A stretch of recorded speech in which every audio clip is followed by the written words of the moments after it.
So let's talk about the fall two reports. After you resolve all the errors, before you can click the certification buttons or the approval button, you need to review your reports. And we're focused on the aggregate reports, but just as a reminder, the details in the supporting report. So to effectively review the reports, you need to be looking at all of the fall two reports. And when you're doing that, it's important to understand the relationships between the reports. So Kyron's created this slide for us. It's a diagram showing the relationships between the reports and how they're linked. So if you look at report 4.1, staff count and FTE by job classification, you could drill down to see staff teaching assignment details. Those are course sections associated to the teachers. That's what a teaching assignment is, the course record. And then the staff profile is, which is more information about that staff member. So you have report 2.4, EL Education Services student count unduplicated. And fall 2 has just 5, these orange reports, 5 aggregate reports. So very small number of reports when compared to fall 1, which you need to review to certify. But still, it's the same requirement. So 2.4, EL Education Services student count unduplicated. This has been around since the inception of fall 2 in CALPADS because it's the report that represents the services that your students are receiving. So in the footer, highlighted in orange, is a key or a legend that tells you how the report is calculated. We kind of assist with these numbered 1, 2, and 3, right? So 2, of course, is the legend. It's what you're going to reference. 1 is the count of EL students reported on census day. Again, this should be very close to what was reported for fall 1. And then this screenshot shows you the different services. Each services is numbered, as you can see, 5 and 6 are, but the titles are so long, they were cropped out. You have to try to make the report visuals, right? So primary language instruction and designated ELD would be 1. Designated ELD by itself is 2. Integrated ELD by itself is 3. Designated and integrated ELD, but not primary instruction, is 4. No English learner services is 5. Other is 6. And education service code missing has no number because you can't report it. These 2 here these would be EL students who have no education service code populated in their course records. They would trigger a fatal error. You would never certify. So anytime you have education service code missing, these students are going to trigger CERT 104 errors. So we won't dwell on that. Now, going back to the legend, any student that receives primary language of instruction is going to show up here and nowhere else. So you could have 6 classes, 5 of them can be no services, but 1 class is providing primary language of instruction. They're going to be counted in this bucket. They can be taken one of every type of service. If they have primary language of instruction, they're going to end up in this bucket. And that's what's described here. If 1 and 2, 3, 4, or 5, or 6, they're counted in 1. So basically that's your hierarchy. 1 takes precedence. And then 4 is listed next because it's second. It takes precedence second. And that's any combination of 2, 3, 5, and 6, and not 1, then you're counted in 4. So any combination of 2, designated ELD, and 3, you're going to be in 4. Or 2 and 3 and 6 and 5, you're going to end up in 4. Or if you have 1 class that's 4, designated ELD and integrated ELD, you'd be 4. So on and so forth. That's what this key is used for, help you identify why. And we point this out because your students are going to receive varying services, probably could be a different service for each class, and they're only going to be counted once because this is an unduplicated report. So, and that's going to be true for 2.5 as well, same key. You can see it highlighted here, except for this relates to your teachers.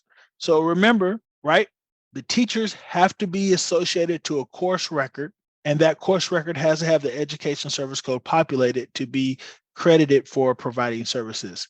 The other element is you have to have an EL student in there. So a lot of times we know all our staff is authorized to provide services.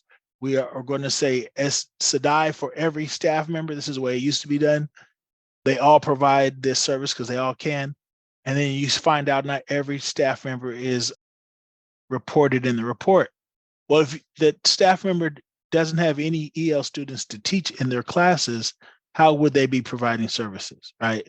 So those are the elements you have to consider when you're looking at these reports. The staff member who is authorized, did we show the authorization through the education service code? Is that course actually providing services? Should I populate the education service code? And if all that is done, are the students enrolled? Are any of them an EL student? If not, they're not going to be reported as providing services. And then report 2.6, EL count by primary language. This is just the count of English learners on Census Day. In fall 1, we had a report of every English language status, including English learners. This is specific to English learners.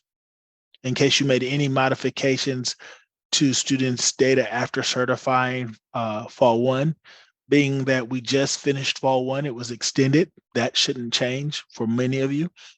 Those changes should have been updated before you certified. And then report 2.7 is just the student detail. That's the count of your English learners, only your English learners. Every student will have English language acquisition status EL. It lists their primary language, and then one service description, right? Whatever service description they're being counted in, whatever one is according to that hierarchy is going to be listed. However, you do get a list of how many different courses they're taking in the far right. Report 3.1, class size by content area.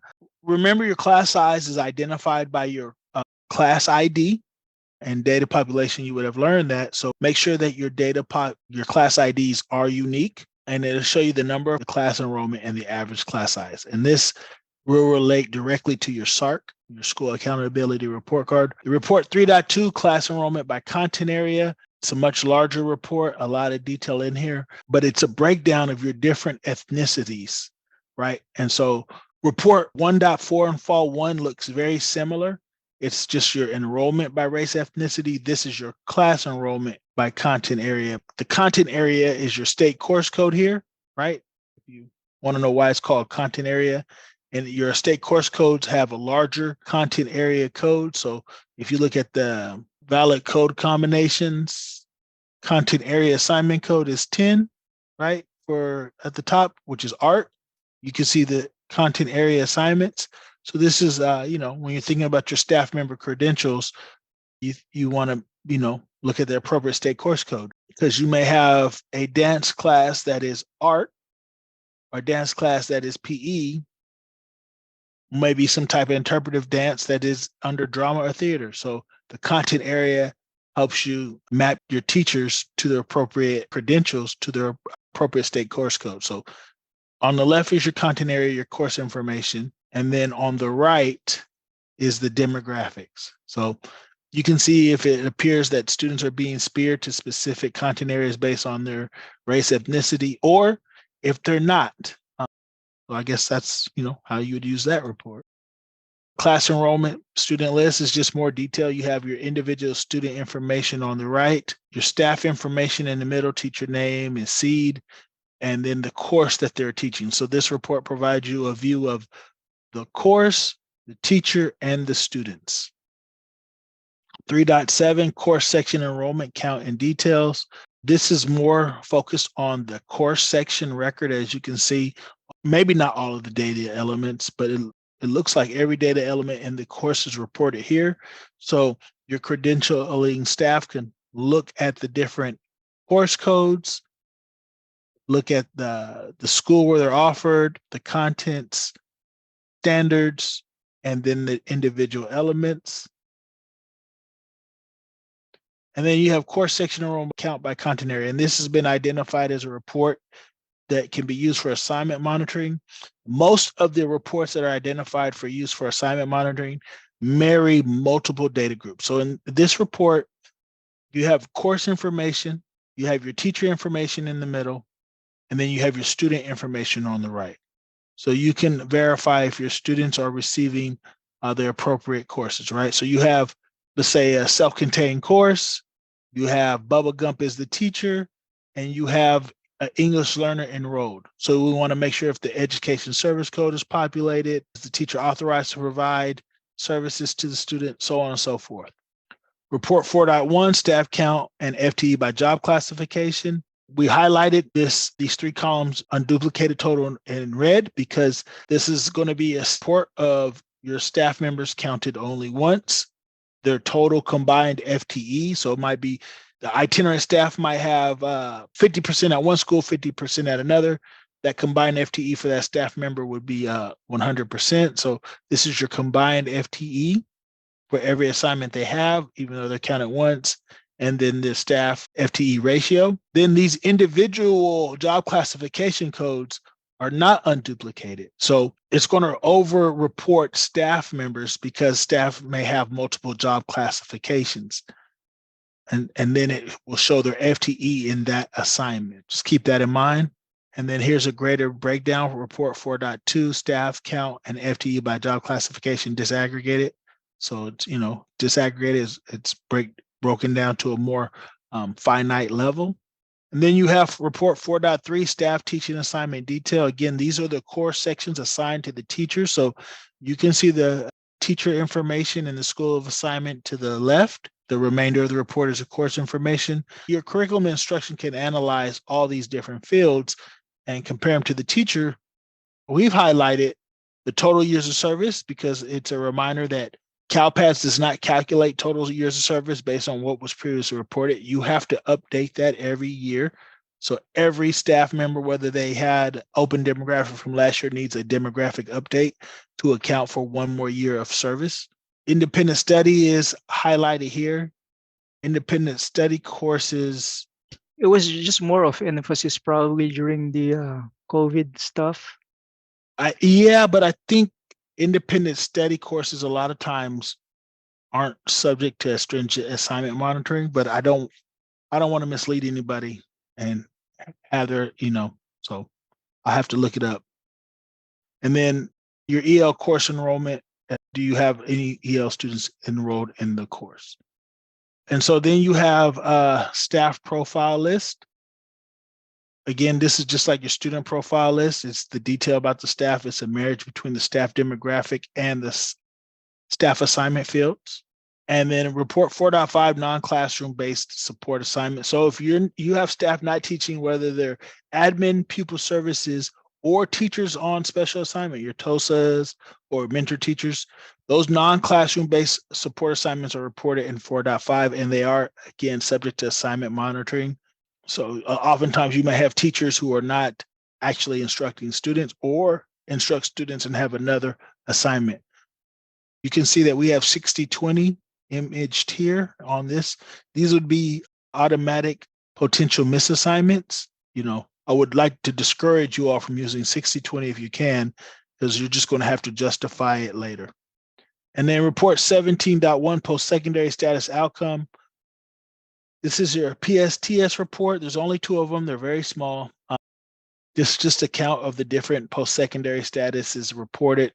Keep in mind, students may have multiple post-secondary status or different outcomes. So this may represent a greater total than the students you surveyed, just if any students reported multiple outcomes.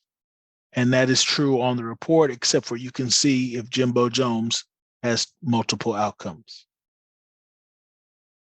So just a reminder, when you're reviewing your reports, you want to make sure that you have identified the subject matter experts and you have appropriately disseminated the relevant reports to them. Don't take reviewing the report solely on yourself. As a practice, Kyron and I have mastered how not to be assigned more work, right? You have to learn how to delegate. You get a new guy like Matt and you just dump a bunch on him and walk away. You wipe your hands with it. We call ourselves conductors. Yeah, I'm just training Matt, train the trainer. Yeah, we conduct. Someone has to, we're like conductors in a symphony. You can't be the flutist and the saxophonist at the same time, right? So you guys have to disseminate or delegate all of those reports for review. So we have this short section of assignment monitoring.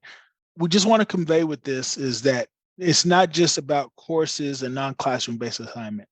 Assignment monitoring is going to use all 4 files outside of the PSTS, right? So your staff demographic, your staff assignment, your course section enrollment, even the student course section enrollment plays a part because those special education students enrolled are going to elicit a different type of monitoring, or your EL students are going to check to see if the teacher is appropriately authorized to teach those students. And if they have, primary language of instruction, do each of those students enrolled have the same primary language reported? So all the elements that are reported are equally important. So you can get a head start, right? You don't have to wait for the review. You can work with your administrator to upload staff and course files early and look at report 4.3 to identify any teaching assignments that would cause concern. You don't have to wait until certification time, right? You can, once you get your staff, your course sections uploaded, as you're resolving errors, you can print a report and say, this is the status now. Take a look, see if you identify anything. Again, we encourage 4.3 to be used for assignment monitoring. Here you can see several elements that are used to identify if your teachers are appropriately credentialed, right? So you have your state course code, and then, the standards, grade level standards and content standards, education service code. You can see the non-standard instructional levels highlighted. So an example would be, this would be a CTE course. It's a college CTE course. And so the staff member who's a 999 would have a non-standard instruction level of 23 or 24, indicating that the CTE course. So you'd look at the different elements in the report. In general, there's 3 CALSAAS exception types: CALPADS code, special education service, and EL service code, right? And so the CALPADS code, when you're looking at 4.3, you're going to look at the school code, the seed number, and the course code. And so you just want to make sure that the school code, the seed number, and the course code are reported accurately. Your curriculum instruction should know by the seed, or could look up what their authorizations are, what their credential is, what they're authorized to teach, and identify if that is appropriate for the course that's reported. Perhaps you need to change the course code. Special education services, you're going to identify if the instructional strategy is 700. If it is, it says special education on report 4.3. If that's the case, the content, this course code isn't as significant as if that special education service teacher, or that teacher, is authorized to provide special education services. So they're going to look at the seed and make sure that they can teach special education course. And then EL service code errors, they're looking at the seed, comparing the staff members' EL authorizations. Then they're going to make sure those authorizations fall in line with the EL service code provided. And then if that code is 1, they're going to look at the instructional language to make sure that that instructional language aligns with those of the students enrolled. Report 4.5, staff non-classroom based detailed support assignment. It's your non-support assignments, right? So it's the same thing. They're going to look at the seed, the job classification, and then the assignment code. And so for assignment monitoring, we have a recording that's in the user manual. We'll go to that, but this slide, there's a link to that presentation. It was hosted by Fresno. They created a little web page for it. There's additional documents as well that help with assignment monitoring. But so down here on the Fall 2 roadmap, that recording is listed. right here. So, that roadmap is a great resource.